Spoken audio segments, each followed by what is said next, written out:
Hey guys, so what I wanted to do very quickly in this video is look at where do you find good light?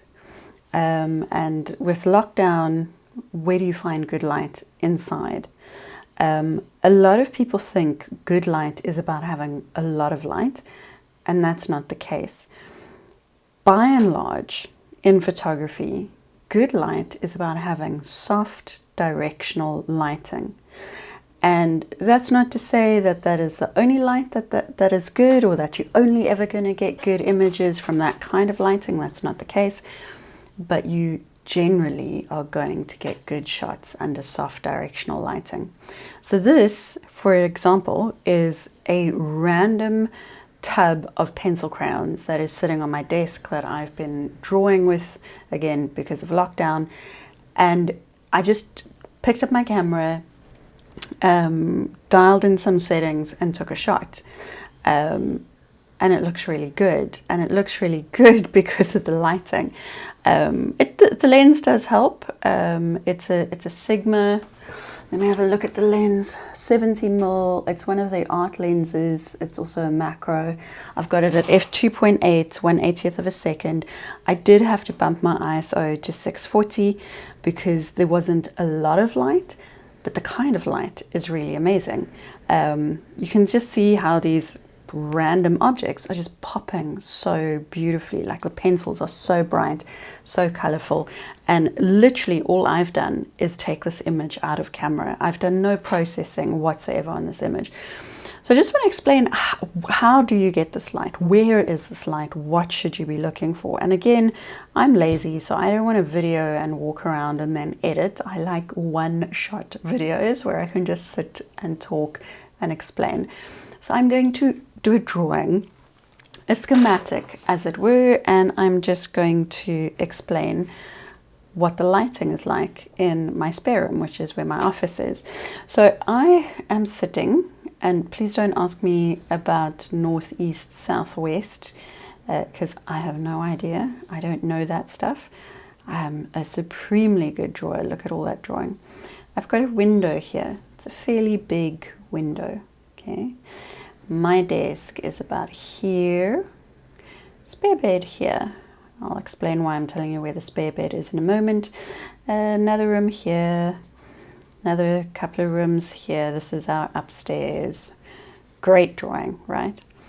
Over here is our other houses, and there's gravel, and it's really bright. It's really bright, but the sun right now is here. It's on that side, and it's going that way.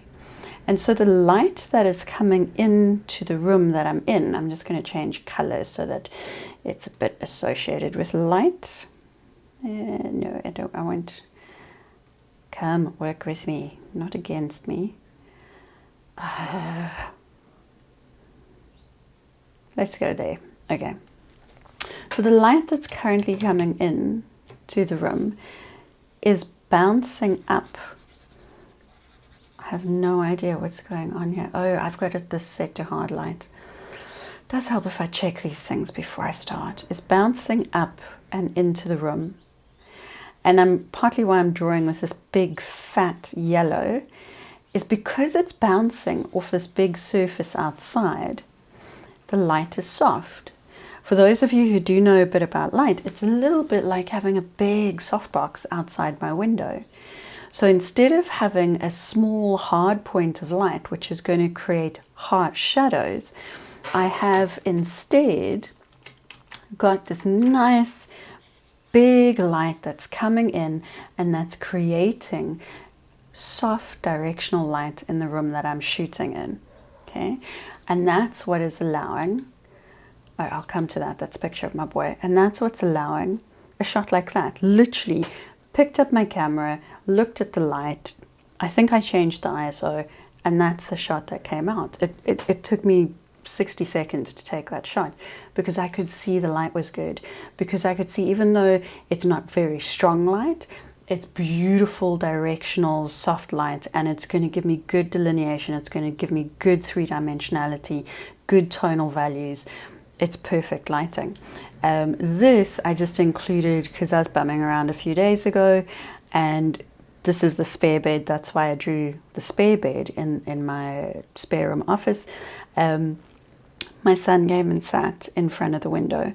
Now this one is also 1/80th of a second, f2.8. I'm pretty sure I had the same lens on because I was being lazy, and it's at an ISO of 250. It's at an ISO of 250. It's earlier in the day. The sun happened to be brighter, but you can see again that soft directional lighting. Sorry for the sound of my chair creaking every now and then.